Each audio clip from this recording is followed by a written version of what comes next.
Welcome to Driven for Health. This is episode 36, and really excited to have you here today with Janet and I.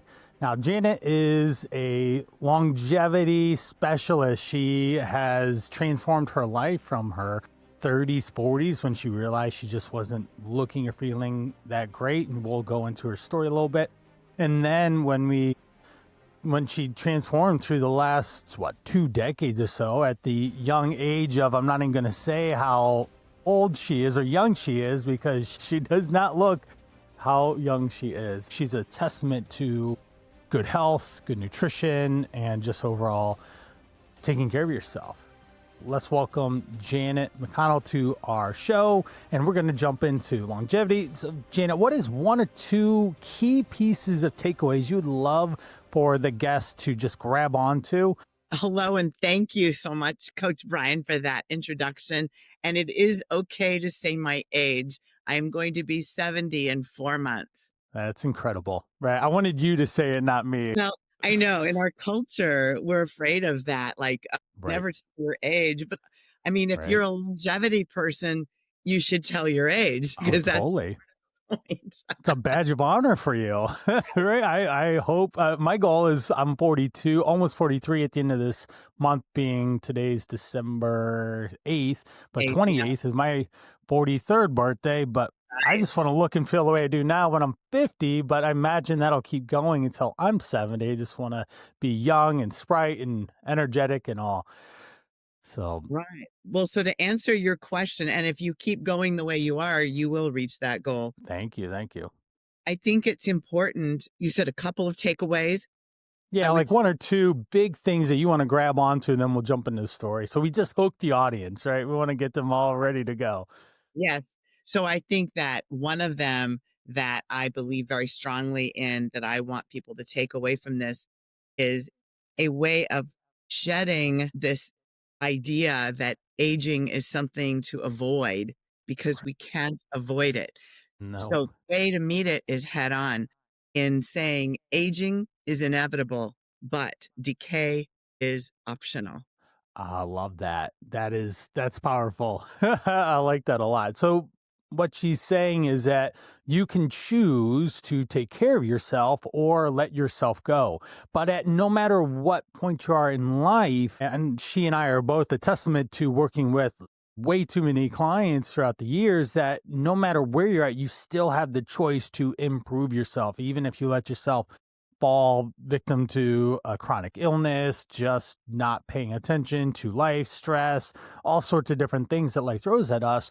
You can still choose to do that. So let's jump into your story with that juicy nugget. Tell us, what were some of the, say, when you're around my age, that middle life, because that's where a lot of my listeners are in that middle age. They've got young families, kids. It's crazy trying to do all the things. And we know that women are super women for sure, and that's part of your story.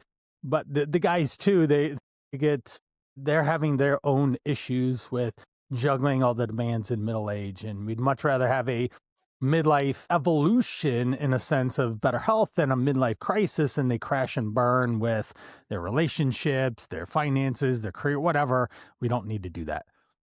Right. Well, I think that sometimes that crisis does come, but it can be the doorway to transformation and it can be a new beginning. But it doesn't mean you have to have a crisis to be healthy when you're older. Right. It's just Right. sometimes that's the way it's like life takes you by the shoulders and shakes you a little bit. Right. So that's exactly what happened to me. And you're absolutely right. I think from our late teens to about 50, depending on the person, those are the hustle years because Yes. that's when you're ramping up your career, you're Hmm. creating your family, you are establishing yourself in society and you are and we're off to the races. So there's Right. so much that you need to do and cram into every day and every week and every year that and it's I mean, quite frankly, it's pretty fun. Stressful sometimes, but Yeah. very aging. And what can happen and what happened for me is that I started out my life very healthy. So as a Okay. young person, I was an athlete. My parents were vegetarians. I had this amazing, I became like this iron child and I was good at everything in sports. Okay. And as I launched into my 20s, I was still healthy because I had that youthful vitality. Yes. So many people, they take from that high school and they're athletic, and then it starts to be that some point in the college years or early 20s where they get settled into life. And that's probably what sounds like might have happened to you. Yes. Yes, my career was so fun and engaging and satisfying, and I just fell in love with it, and I stopped paying attention to my health Right. because I was already healthy. I took it for granted. I will admit that. I was Right. like, "I don't know what all this business is about going to a gym. I mean, what are you doing?" I mean, I would go on a hike or play a football game or whatever. I could do all those things without training for it. So I didn't really quite understand what the hullabaloo was about Right. until I got into my mid 40s. And at that point, I was just a notch below the C suite. I was a director of Okay. operations, traveling all over the country. Right. Lots of responsibilities. Yes. And sleep deprived, jet Oh, yeah. lagged, Oh, yeah. eating hotel food and airline food and eating on the run, and usually those foods are not healthy. Carbs, sodiums, and fats, right? Fried things and sugary things and caffeinated things. Well, and it was okay. I mean, I wasn't sickly, but I was gaining weight and I was feeling a little more tired and it was harder to keep up, like to bounce back after a difficult week, for Right. example. So, anyway, I went to my annual physical when I was 46, as one should do, Yep. and the blood work came back, and my doctor, he just kinda sat me down, and he kinda looked at me Uh, over his shot glasses, the talk that you don't "Yeah." want to ever get, right? Right, and he slid a stack of prescriptions across the desk, and he said, "I don't know what's going on with you, Janet, but you have high blood pressure, high Uh, cholesterol, high triglycerides, and you are borderline obese." And you were on your way to early heart disease. right. And that just hit me so hard. I mean, I knew I was a little fluffy, but so was everybody else. Right. I wasn't like fat. Like Right. I felt like I was, Right. really a health Well, hazard. also just think about the culture that you're in, the position in your career, and just the family raising, all those things that are going on in that Right. 40-ish time window. I'm feeling it. My oldest is 16. I've got it 16, soon to be 15 in like a week. Then 12 and 10, three boys and girl. I spent at least 15 plus hours Wednesday, Thursday, Friday at after school events, which then cramps my work schedule and capacity to do all that, or let alone do anything for myself. Right. It's just Right. forget working out. I have to work, go to the after school thing, and then I'm falling asleep by the time it's past bedtime. Yeah. And yeah, It's like your commitments that you set into place because you wanted to, then just kind of become and you can't right, escape it. It's like a gravity well that you can't escape right, until something just shakes your complete world where you have to stop and take stock. So he had a little pep talk with me and said, "Listen, you're trending down and I don't want to see this. You really are too young to be this old. And so here's some prescriptions to get you back on track. No talk of exercise or what I was eating or anything." mm-hmm. And Just medicine. I just glanced down at them and those were the medications my grandparents were taking. And I was like, Ah, no, no, something right, just, I right, just, I got stubborn really quickly and I said, "Listen, give me 6 months. Give me," right, right. and and he goes, "Are you bargaining with me?" Yes, I am. But he knew me pretty well. I had been seeing him for a few years, and Right, so, "All right, let's make the appointment right now. Let's write it down, and you're coming back, and right, you'd better show up, and if you're right, still not good, then you're taking these prescriptions." I said, right, "Okay, deal." right. So Right. I that want to interject real quick, just for everyone listening. The reason the doctors give you prescription is they're there to triage. They're there to help immediately. Everyone knows that it's a lifestyle change. You got to change your nutrition and exercise and all that. But the doctors, due to our healthcare system, their bandwidth, the insurance, all these things that we're not going to talk about, but we know are a big challenge for them to actually serve their clients very well. If you come in with high blood pressure, they give you a blood pressure pill. Tomorrow it's normal and you are inherently healthier and at lower risk. If you have cholesterol issues, you take this pill and it will lower consequently and keep you healthier longer, show less signs. That doesn't mean that you shouldn't do something to get away from that health issue, but I just right, want to throw that out there. And that's why sure. the doctors do what they do, but they would love that you bargain like Janet. And I can't tell you how many clients that I've had show up on my door saying the doctor wanted to put me on meds. And I said no. And then I didn't know what to do. But was it 29? Yeah, it was episode 29. I had a colleague on. His name was Brian, too. He had a 374 blood sugar. He had cholesterol. He had the whole gamut. And he did the exact same that you did. He said, I'm not doing this. If I'm going to die young, then I will, but I'm not taking meds. And then he made quite a shift. He slipped and kind of fell back in old routines, but then he ultimately has had a lifelong shift going into his mid 50s to the point where he has developed a fitness coaching business with his son, his mid 20s son. So it's a complete 180 in lifestyle. So if you're listening in and you are excited about what Janet's saying, listen to episode 29. And Brian has a story that'll help inspire you as well of being that stubborn, I'm not going to take medicine route. And so what happened after that point that you actually transitioned in the last, what, 2-ish decades? Right. Well, it was a rude awakening. It was much needed. And I'm really glad that my doctor gave me just a little bit of grace to pull Right. myself together. And well, after I had a little hysterical meltdown in the parking lot, I went to Right. work and I talked to my boss about it because I said, listen, I've got this thing I need to work on, but I don't want to Right. go back on my travel schedule. She said, well, I have a trainer, Janet. Why don't you just hire him? He's fun. He really knows Yeah. what he's doing. He'll take care of you. You'll show up because you have an appointment Yeah. and start with that and then figure out the rest as you go. And I was Right. good at so I did that and he happened to be a bodybuilding trainer and it was fun and I loved it. Yeah. So I was very compliant. So I did all of the bodybuilding strength training, got Right. stronger and Yep. didn't address my diet at all, Brian. Okay. Only worked out, but it was Gotcha. 3 days a week at 5 AM. Yeah, it's And committed. yeah, it was serious. I took it on. And so by the end of 6 months, even without changing my diet, I had lost 35 pounds, which tells you Okay. how much I Yeah. needed to exercise. Yeah, exercise really helped.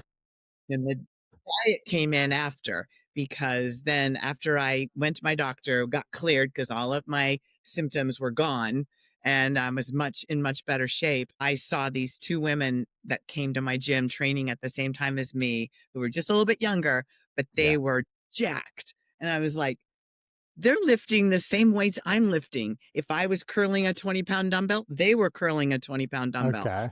They look like that. And I remember asking my trainer, why is it that we're doing the same thing and they look like that? And I said, oh, Janet, they're bodybuilding competitors and they're 5 weeks out Ah. from the stage. Oh, And so yeah. they have to eat strategically. And I said, what does that mean? Right. And I want it now. So that was a year Well, later. here's the other thing is that you said no to the medicine. Then the next step, you consulted a close friend or a coworker. They gave you a solution. Hey, hire this person that knows what they're doing. And that was just the next step. And then you started showing up, and that was the next step. But just show up when you schedule and do the work they ask. And a personal trainer, I was a personal trainer for 6 years. And then I owned a gym, and that was the main thing. Just show up when we agree that you're going to come and you will be significantly more compliant.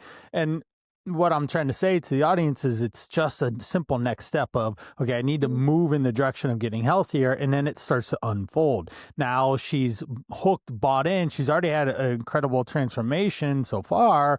But then we're human. We always want more. It just can't always just settle. It's just like, oh, what are they doing? Okay. And that's because your social circles were different as well. And the what was accepted and what was seen as okay and the next step, and that's just is how this unfolds. A tiny little story of me. I ran in high school, I ran in college, realized their warm-up speed was my race pace, it felt like. I said, all right, I'm a little out of my league here, but I went to a Saturday morning running group that was fun and engaging. We get up and run on Saturdays and 12 miles on the Buckeye Trail. All of a sudden, I ran a 50-mile race. I ran a dozen marathons because that's what they did. And guilt by association, I wanted to be like my peers. And so this is where you're at. So what was is some of the shifts that transitioned of, say, that nutrition piece now? Yeah, that's powerful. What you just described is that surrounding yourself with the Yeah. people that you want to be more like, because that will inspire you and they'll pull you along on days when you don't feel it, you know? Yeah, you're not always going to feel it. Right, right. But so I think what happened too was I had reached that goal of getting off of my doctor's radar. And then I didn't Right. have a new goal. But when I saw those ladies Right. and found out that Right. they were, I was like, okay, I want that now. So Yeah. it's also what is the next goal? And don't leave yourself, treading water for too long without a. Right. So Right. I saw that, I wanted that. And a year later, I was on my first bodybuilding stage, but that Yeah. required that strategic eating, Right. which Right. introduced me to the idea of eating clean, plenty of protein, a balance Right. of carbs and fats, Right. fats, healthy carbs, slow carbs, all of that. And then learning how to schedule everything and and Right. and be very measured and aware so that you can't, as soon as you try to trick yourself, it shows up on your body. Your body doesn't Yeah. lie. And it No. sucks. If you're not losing weight, it's because you're not in a calorie deficit. That's right. Period. Yeah, yeah. It's nice that something in this world doesn't lie, but does it have to be your body? Right. Right. So that began my journey of learning how to eat clean, take care of my body, really honor the hard work. I Yeah. could see what was happening to my body and thought, why would I give it junk? Look at it. Look what it's Right. doing for me. Right. Right. So I got a respect for my body, which gave me confidence. It changed Right. everything. And then after a couple of years of that, it really propelled me into wanting to change my life purpose from being Right. a corporate person for a company. It was a great mission, but it Yeah. really was not dear to my heart. Not in alignment. Right. Right. And so that's when I became a fitness trainer and into all things health and longevity. Right. And And, so that, and so let's just pause here for a moment. So again, rewinding everything, the doctor appointment turned into talking with your coworker, turned into a personal trainer, turned into 35 pounds down, turned into want to, hey, they're doing what I'm doing. Why am I not getting better results? Turned yeah, into you paying a lot more attention to nutrition. And I just want to throw this in here. There are a lot of different ways to go about nutrition in a sense, but Janet was eating whole foods. She was eating portion food. She was having proteins, vegetables, starchy carbs, some fruit, and having balance in the day, eating an appropriate calorie amount for what her body needs were to reach her goals. And whether you want to be a bodybuilder or not, or go on stage or not, that's irrelevant. The physique athletes just stay in a diet longer in a sense. And diet meaning that we're in a cut phase, a fat loss phase for an extended amount of time. And any person could do that if they're willing or want to stay in that cut phase for an extra 2 or 3 months in a sense. And sure. then they will be as lean as a stage competitor bodybuilder or physique athlete. And I just want to throw that out there to anyone listening in, that there's no difference of where Janet was when she decided to shift to her getting to that, say, elite level conditioning level. She's just willing to do the work longer. And you could already tell she's a go-getter because of like her career path and all. And then she just shifted that intensity and drive in her career and focused some of it on her health. And it made obviously a lifelong shift. So anyone else can do this. I talk to so many high performing, productive, career driven people, and they're successful and got money in the bank and the car and the vacations in the house and blah, blah, blah. And they don't have the body. And then they're high agency or capacity in one area and really low in the other. And one of my habits and strategies, and probably yours as well, because we'll get into the actual coaching piece, is you borrow from this person to pull into this to raise up your health. And that is a very strategic coaching practice that we do. So now you're coaching people. You have some processes here was go heavy and go home myths, right? And strength versus ego lifting and different things. Let's jump into some of your actual how you coach men, because that's your primary audience too. That's why we're here. And they're, say, 40s, 50s, 60s, and beyond. What are some of the things that you're seeing, and how do you coach them, and challenges and all? It appeals to me what you said about having the house and the car and the job and everything, because I would say to your listeners, tend the house that you live in. This one. Yes. This is the house you live in your entire life. You can get a new car, but this house, you just get one. So it wears out. Right. If you Sooner don't or later. you don't affect change orders. Yes. The blueprint is fine, but you need to affect change orders. So one of the things, in talking about go heavy or go home, which is kind of like a gym bro phrase that we laugh about, Right. because, it has the idea of, if you're going to do it, go all the way and don't leave anything behind. So that's okay. But it's really important as we leave our 20s and our 30s, get into midlife and beyond, that if you are in this for the long haul, if you want to live as long as you possibly can, as well as you possibly can, then you have to shift. It doesn't happen overnight, but you have to catch yourself thinking that way. And remember that if you prioritize load over form, then your joints and your tendons and your recovery are going to pay the price. So if you want to build longevity strength, it's not couched in a momentary performance, but in the consistency over time of good form, being intelligent about where your body is, and to not ignore stability, mobility, and balance along with big muscle. Because otherwise you'll have more injuries, longer recovery. I mean, the thing is, when you get older, if you get injured, then it's more of a setback, which is not desirable. And it makes you less motivated, because you're like, oh, I don't even know what I'm doing. This is ridiculous, So, yeah.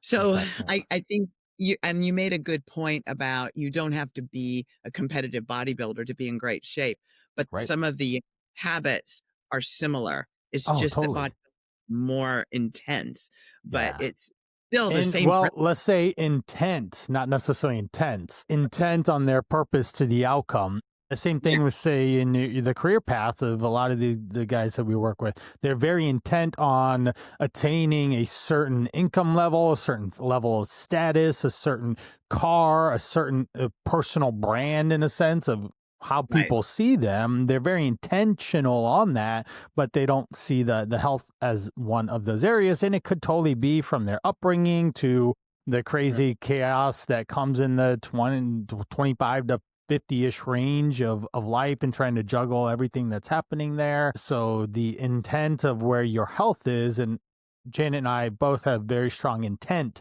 on staying healthy, because obviously it's part of what we do as a profession, which is important. You got to look the part, be the part, but then it's just who we are at our core identity is we are people who take care of themselves, and we do the basic things, because our coaching is probably very similar. Get some sleep, drink water, eat whole foods, eat 3 or 4 times a day, have balanced meals. These are things that I preach for 30 plus episodes, and giving the keys, but it's the accountability or the support, or having that transfer of identity that is the biggest challenge, having that support accountability there. One thing I remember, you speak now, right, on stage and all, and you said friends don't let friends skip leg day or brain day, right? Yeah, right. Yes, that's a friends don't let friends skip leg day is kind of also a Right, phrase that we like to use in the gym because leg day is usually the hardest. And it's right, the one people kind of like, they know they need to do it. And sometimes they do, but there's always that feeling of like, oh, it's going to be so right, hard. It's going to be a lot. right.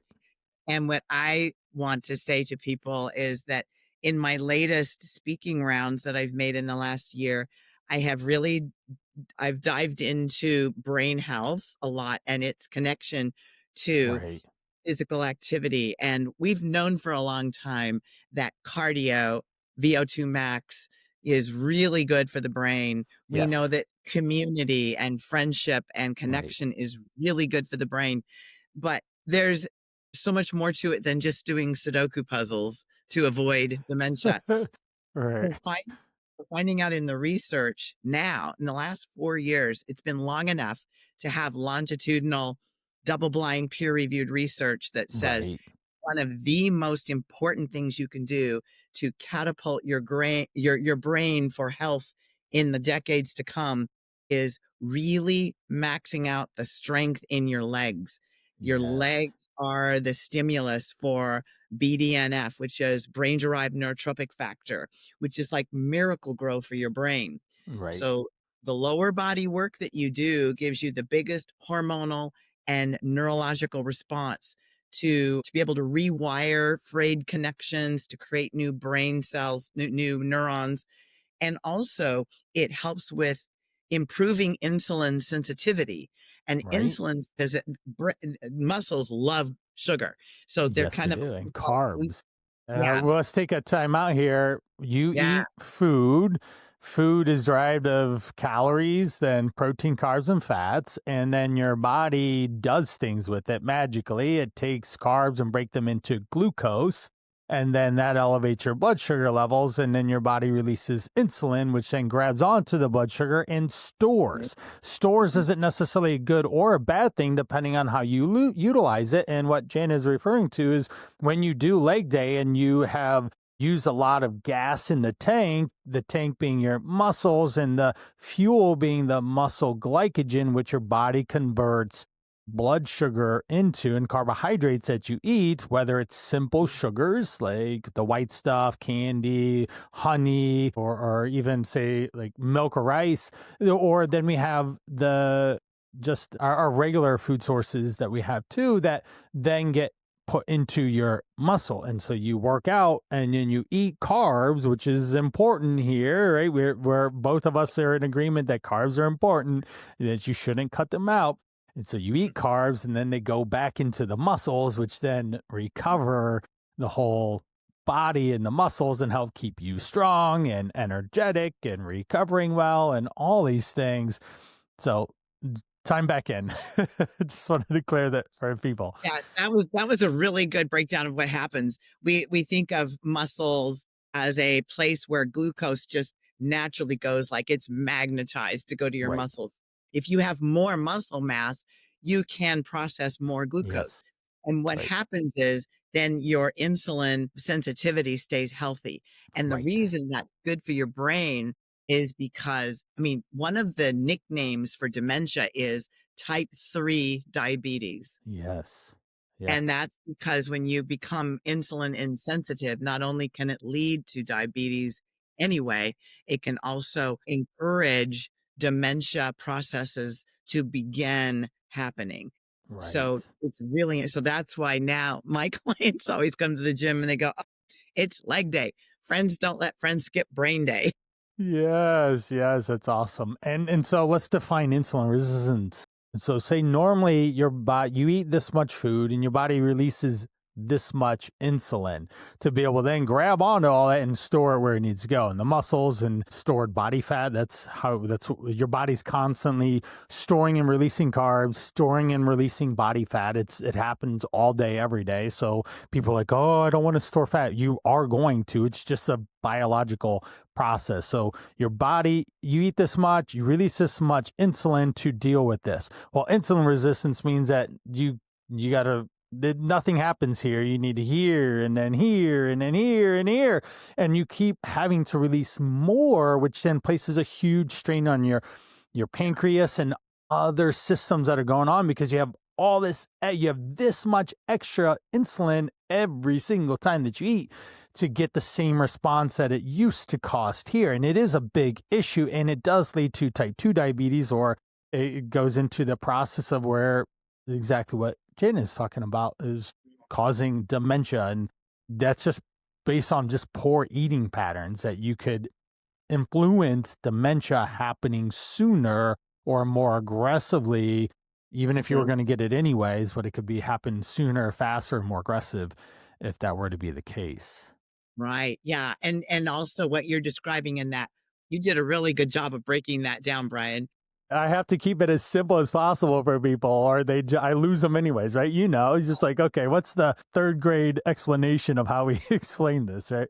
Well, and when insulin is really high like that, and it's having to increase in order to keep trying to do the job, and you Right. have extra insulin in your body, when you have extra insulin in your body that is not reacting with sugar, what that does is it leads to what we call visceral fat.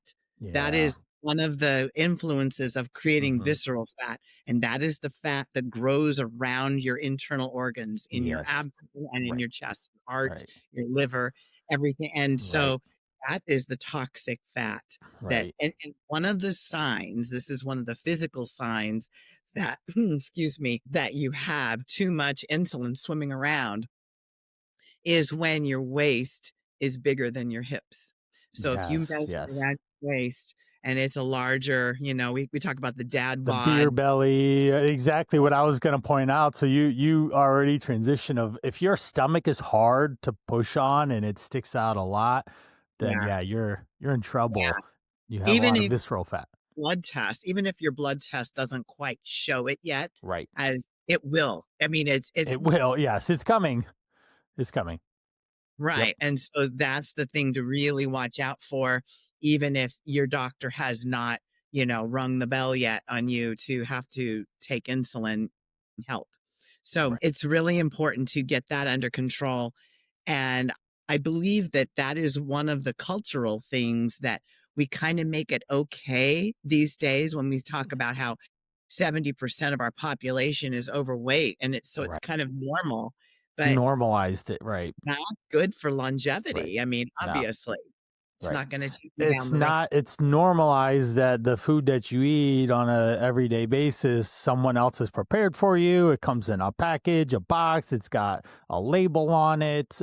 These are obviously things that don't necessarily align with eating more of a whole foods diet, which that in and of itself will cause a lot of some of the issues that you're having to reverse, because you'll feel full and more content and have more fiber and more vitamins and minerals, which will then help just manage your overall hunger and help you manage your calories better. And you'll lose weight if you're overweight by stop eating stuff in a box, and or something that's got a lot of sugar or carbs or fats or things that we referenced even earlier in the call of that with your travel career, right? You lived it, you Right. experienced it, and it did exactly what it was made to do. And it's just unfortunate that our society spends so much time and money and influence just to have those really tasty, ultra palatable processed foods available to the public that ultimately is making us sick.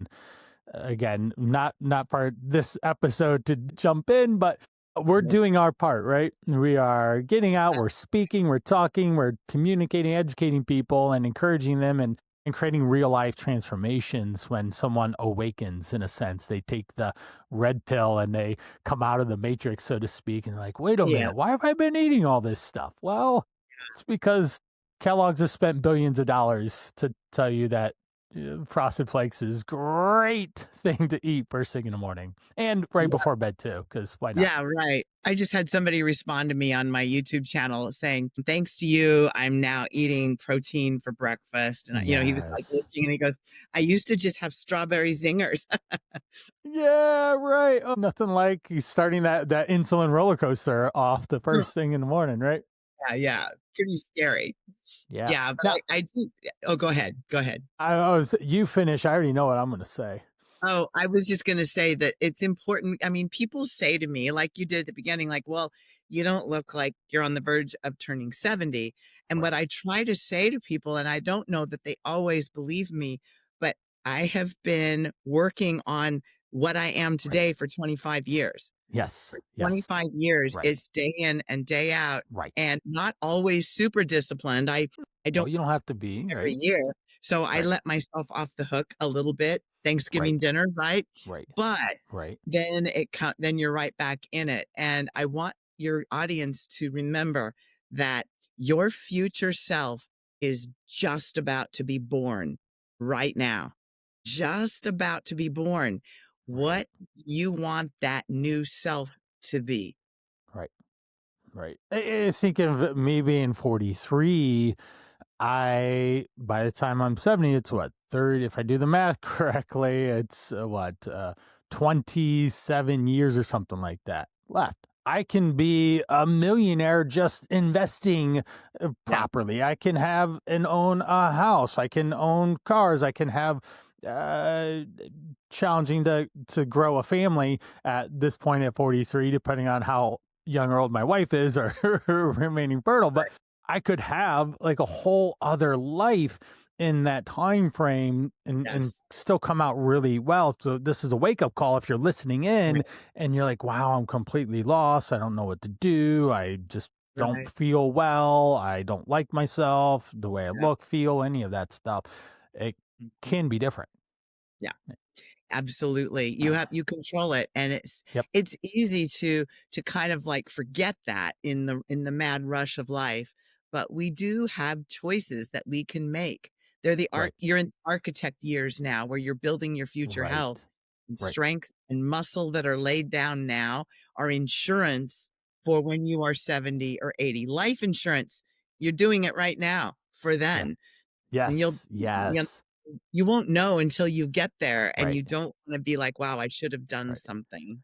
And life insurance in quotations costs a lot more if the next say 25 years is in poor health, Yes. poor nutrition. It's gonna the ROI on that investment is significantly in the wrong direction than where you want it to be, and it will cost you way more. Everyone's like, oh, health insurance costs so much now, what do you think it'll be like in 25 years? Holy moly, right? Yeah, And if you have a heart attack, that is a clear six-figure occurrence that you pray that there might be insurance that can cover you, but also like, well, this one right, little tiny clause in this one thing, and yeah, it's on you, not us. You're like, wait a minute here, it's okay, right, right. but take your own health into your own hands as much as you can, and it will give you the dividends, the ROIs beyond just feeling good, looking good, but the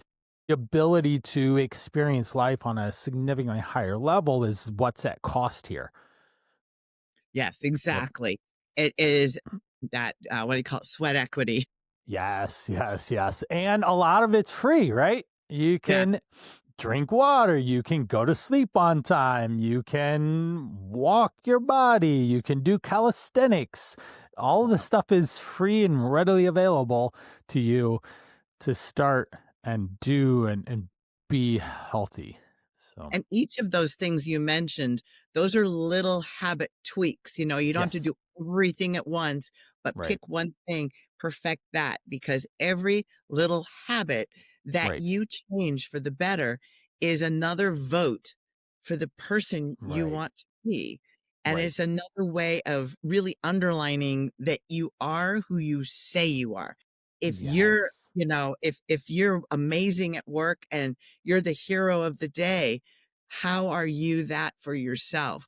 Are you right. who you say you are? Then let's get to it. Yes. Let's do the work here, people. Yep, exactly.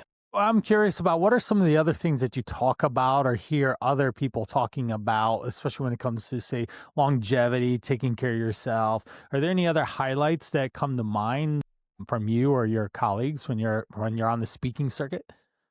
Yes, one of the things that we talked about quite a bit in this I was in, Minneapolis a couple of months ago, and there was a lot of talk about this idea that how important it is, especially for men when they retire from their career, Hmm. and if they're especially if they're still healthy.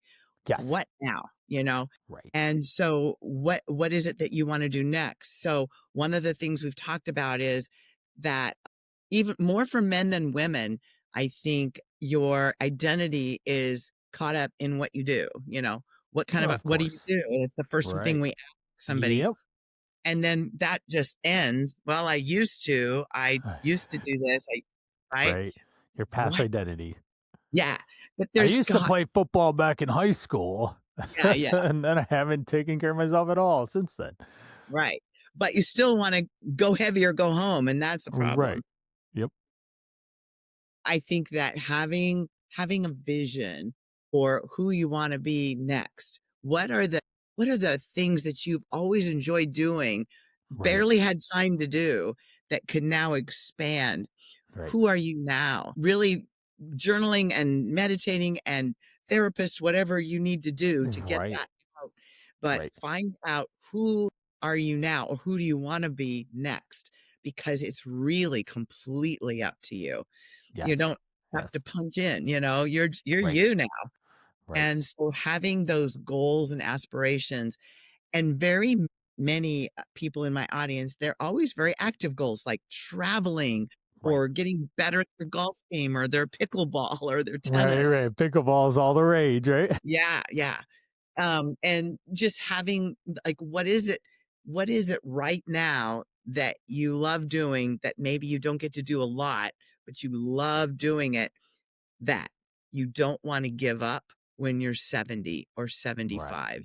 That Right. gives you joy. Even if you don't have grandchildren yet, you will. So Yep. do you want to be able to pick up your grandchildren and play with them without throwing your back out? Do you want to be able to Yeah. get down to the floor and play with them? Or Yep. is it going to hurt your knees or your hips? You want to Mhm. take care of yourself Right. so that things that bring you alive do not go away when you Right. retire, when you're 80. I think Right. about Dick Van Dyke. Dick Van Dyke is he's 99 right now, and he is turning 100 years old on Saturday. Wow. And he Wow. has this amazing presence. He's written a book Yeah. about what did he do to make it here. Well, he Yeah. loves to dance. He loves to dance. He quit smoking and drinking in time. He'll Yeah. tell you. Yeah. Yeah. Living in that's a high celebrity lifestyle, right? Yeah, Back well, in the day. he was back in the days of Mad Men when everybody smoked and drank. Yep. He was young, and so Smoking was cool. yeah, TV stars in the '60s, everybody smoked like chimneys.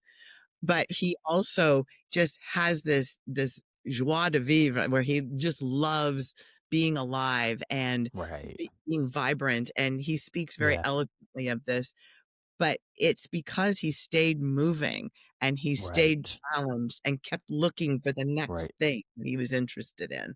Super Right, important. right. And let's think so he's turning 100 and there's 30 years from where you're at to where he's at. And again, you can reinvent your whole life and you can be a millionaire and you can do da da da da da if you focus your energy and you choose to become these things in a sense. And Yes. but ultimately what Janet's saying is you need to live a happy, healthy life that has some purpose and intention to it to be able to thrive because without those things then life is meaningless in a sense. Right. I know one thing that I'm going to have a big problem with here in the next daughter's 10 and my oldest is 16 and they're going to empty nest at some point relatively Right. sooner rather than later. Now all of a sudden holy cow, my oldest is driving now and 2 in high Yeah. school and holy cow, like, it's just going to be my wife and I here within 10 years, basically. And that's going to be a radical transformation in my day to day life. And I was crazy busy last week with school activities, and was going out of my mind trying to juggle all the things. But then fast forward in 10 years, I will be missing those things so much Right. so. And if I'm not careful, life will get very boring because no matter what, my whole family environment was 6 people. There's 15 relationships, and it's like this dopamine pinball machine. You want Yeah. this and this, and then we're going here, and it's just like Yeah. constantly going on. And it's going to be a very interesting transition into what that part of life will look like for my wife and I. But huge opportunity to obviously stay engaged with my family. It's going to evolve. There's going to be a more opportunity to travel. We've traveled all 50 states. We're going to work on all 7 continents now, and then after that, it'll be the finer parts of travel or different adventures that we haven't been able to seek out or whatever. Who knows? It'll be wild and Right. crazy, but Right. fun, and we'll live in anticipation. That's one undertone I always tell clients is we have to live in anticipation of what's to come and be excited and have something exciting on your calendar, even if it is just hanging out with your family or with a friend or traveling somewhere or doing a 5K or writing a book, whatever it might be. But we need to have some sense of purpose and excitement of something that's to come. Yeah. Yeah, all that stuff is so true. And when you said 7 continents, you made me think of this lady that I just finished training a couple years ago, who wanted to see all 7 continents, Yeah. and she was 82. Oh, She wow. had 5 of them already checked off, and she Oh, had 2 more. So she needed help because she wanted to go to Australia and yeah. scuba dive in the Oh, Great Barrier Reef. yeah. So she got certified, and then That's she trained awesome. with me so that she could be strong enough, and she did it. That's awesome. Such a Yeah. such a blessing Too. there. Yeah, that is so awesome. What are maybe as we start to wrap here, but what are some other success stories that you've seen from your clients like that? That is a huge amount of success that you can't put into terms. I'll start with one and then I'll turn it over. But I had a lady, her name was Betsy Finley. She was a personal training client of another person at the gym that I was at. She started coming to my phenomenal abdominal class on Mondays at 5. And then she came to my spinning class. And then she started doing my shake and bake Friday night boot camp class. And then all of a sudden, the other trainer stops. She changed job roles. And I was like, I'll take Betsy. Yes, please. And from 55 to 60 now, I just want to say she never worked out before age 50. Okay, because it just wasn't part of culture. I imagine you probably felt that too on some level. It's just like, yeah, no one worked out when I was younger unless you were just like a tomboy or something like that, right? The Right. girls' sports were just not that much of a thing as they are now in the Yeah. availability opportunity there. Right. So she didn't work out before and she wanted to go kayak. She wanted to reinvent her life and do fun things and go on hikes and take pictures of wildlife and all. And she became a CrossFit world champion at the age of 60. She could deadlift 250 pounds. She could lift 100 pounds overhead. She could do rope climbs. She could do pull-ups. She could do all these crazy things just because we did what Janet said was just progression. We just lifted a little bit more than we did the last time. We just kept good form and technique. And hey, you lifted this last time. How about we lift this plus 5 pounds? And all of a sudden, she was really strong, really fit, really capable. And again, we didn't let her skip leg day either or brain day, but she was functionally fit, capable to Yeah. do fun, exciting things at the age of 60 plus. And you Great. know far That's more great. than a lot that having that level of strength and that ability allows for you to go travel around and jump on speaker circuits and do all sorts of fun stuff, which is really fun. That's probably what I will do as my kids start to move out of like, well, let me go talk somewhere and go travel. Yeah. Someone pay me to speak and fly me places, please. Yeah, I mean, all of that, just having the energy available to me to do the things, all these things that I'm doing is, I mean, I think I'm busier now than I was 15 years ago, Right. but it's all things I've chosen and that I've worked toward. But there's story that I can think of I'm thinking of a story of one of my guys. He was a Seattle police officer, Okay. and he was the I've kind worked of with police, one of those before. yeah, that walked. He walked his beat. He didn't Okay. have a car. I mean, he didn't use a car. He knew his neighborhood really well. He was a Right. very recognizable Right. face on his Right. so as we know, police officers often retire at a fairly young age compared to the rest of Right. us. Right. And so around in his, he was probably about 50 and he retired. And then he'd worked hard his whole life, was pretty fit because he was walking all Right. day. And he moved here to Arizona for, for retirement. And it Right. was a great golf. It was a great place. So but he proceeded to be very sedentary. He just Uh, thought, I can relax now. I don't right. have to set the alarm. I don't have to do any of that stuff I did before. And he sat around a lot. Beyond walking his dog, Uh, maybe mowing his lawn, he was right. not physically active. So sadly, he contracted Parkinson's Uh, after about 10 years or so into his retirement. right. But what was he doing? He wasn't exercising. He was eating ice cream before bed Yeah. as a regular thing, Right. lots of sugar while he slept, insulin, right? Right. And various other unhealthy habits. He started to develop a little spare tire. Right. So his wife said, you need to get to the gym. You're not being healthy. And Right. this is south fast. And I love Right. you. I don't want to see this Right. happen to you. So he signed up and trained with me. And after a year, I mean, he loved it. It was fun. Yeah.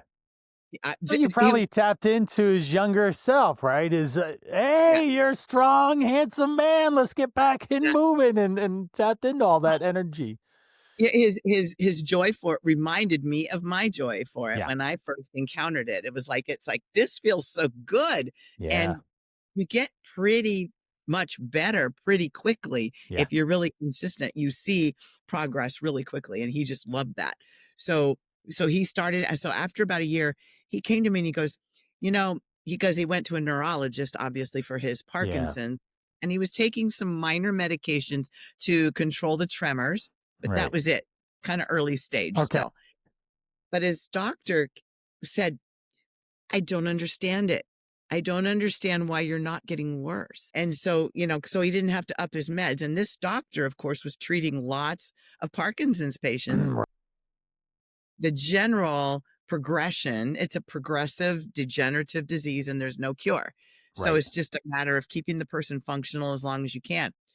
But this was the one patient who was actually strength training. Yes.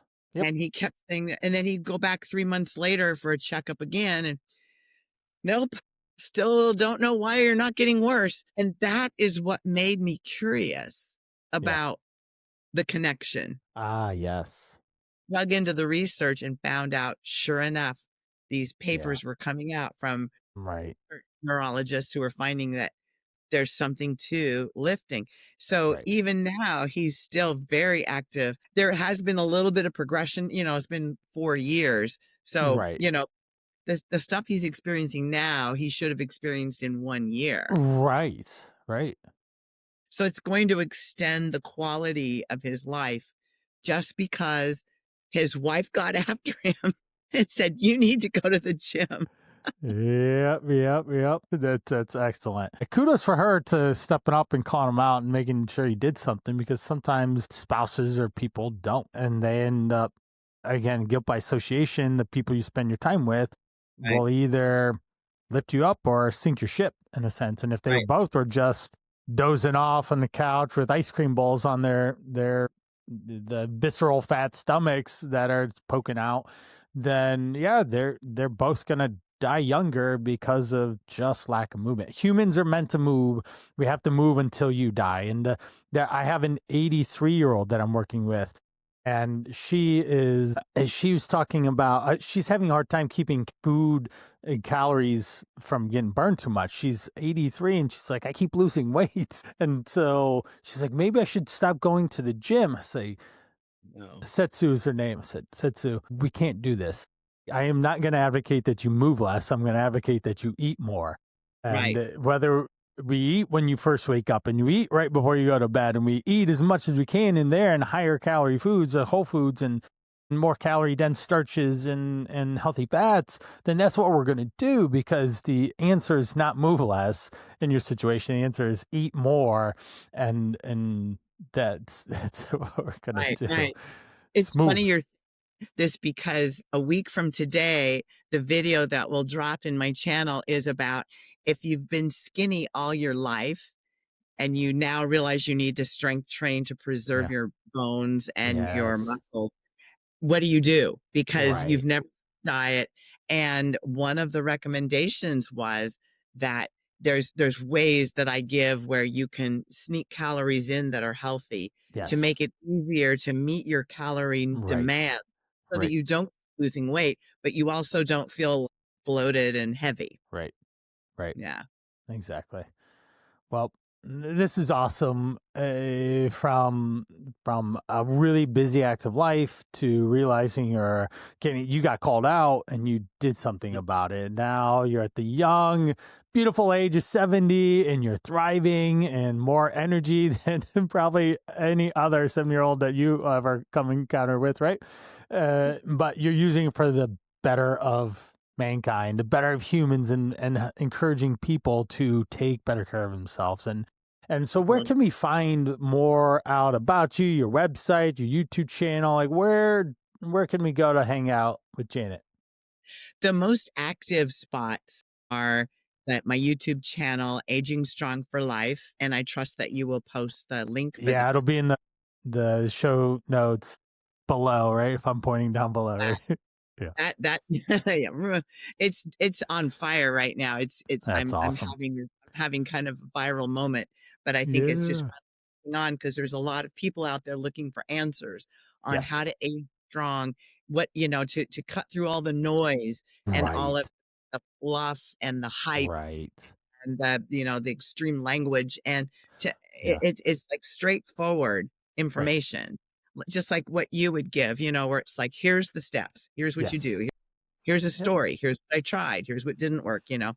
So it's all of that. And then the other place I'm on a lot is LinkedIn, Yeah. because LinkedIn is where people that are wanting to look for speakers hang Yes. out. So I'm there a lot, but I post a lot of videos there as well Right. that are short and Right. to the point. Right. My website is really just a place that houses all of my Right. services for training, Sure. and which I just train in person right now. I'm thinking about launching an online coaching program, Yep. but I haven't.